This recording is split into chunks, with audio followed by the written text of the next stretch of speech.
So for one of my classes, or all of my classes in college, whenever you got your homework done, you had to post it up on the wall or, stamp it on the wall for the people to critique. And I had done that with a comic book I had done for Vacant.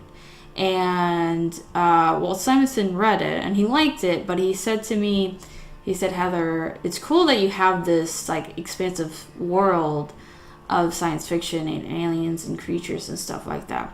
However, there's too much information going on and it's hard to memorize. So he said to me, you have to figure out a way for people to understand your world and all the terms in it without getting overloaded.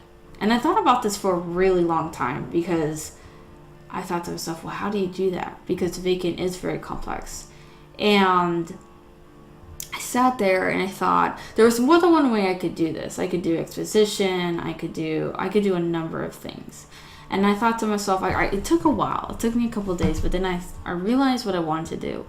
And that was to give the main character a bedroom.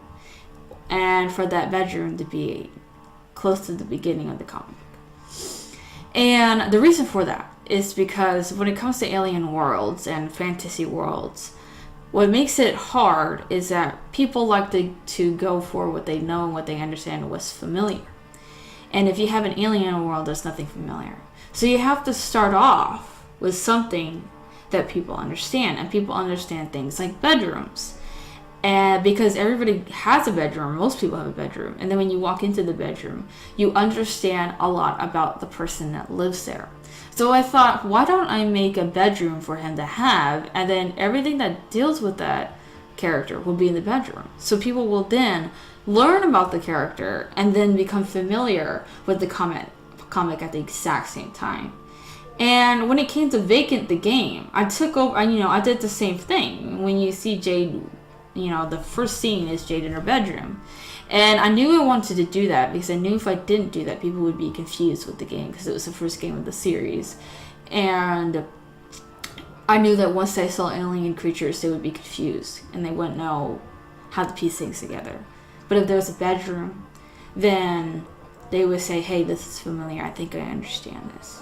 And there's other games that do this as well. A lot of games that do this as well. Actually, in Half-Life 2, you have the train at the beginning because a lot of people take commutes and they sit on the subway. In The Last of Us, you start off in the main character's house and you walk around that house to understand the world before it becomes an apocalypse. And then in something something simple like Life is Strange, you start off with the lighthouse, but then you go to a school, and the school is familiar. And I think that's really, really efficient. It's very efficient way of starting off a game, especially when games like Assassin's Creed or even things like Mass Effect are from different planets. And talking about Mass Effect, I think that's a good example to actually bring up of a series that doesn't do this and maybe doesn't work in their favor. Now, I like Mass Effect. I like Mass Effect 2. But let's look at Mass Effect I'm always going to say this wrong. Andromeda? I always want to say Armada for some reason, but Andromeda. Let's look at them.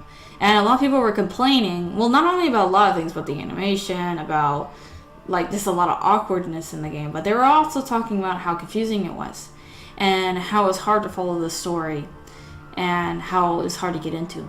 And I think one of the reasons why it was hard to get into was because you didn't start off with something familiar. You started off on a ship that didn't really have anything that we understood, and then you went to a planet that we didn't understand. And then you kept playing the game like this with different areas that you didn't understand. And maybe you would have understood it if you had played the series, but this was supposed to be like a new beginning. So for new players, this is confusing, and even for returning players, it was confusing because it had been a while since they played a Mass Effect game. And I wondered to myself, because at some point, you do see a bedroom. You see the Pathfinder's bedroom. And I wonder how it would have changed if that bedroom was the first scene that you were in. Or maybe if you were in a ship with familiar surroundings, and maybe that would have changed.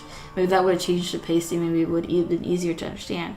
Because remember from My Life is Strange analysis that you can organize information. And settings and surroundings like bedrooms are an easy way of organizing information. So maybe if you start off with that bedroom, things would have been easier to understand. Maybe it would have been easier to understand the quest and the plot and the characters if you had started with something familiar.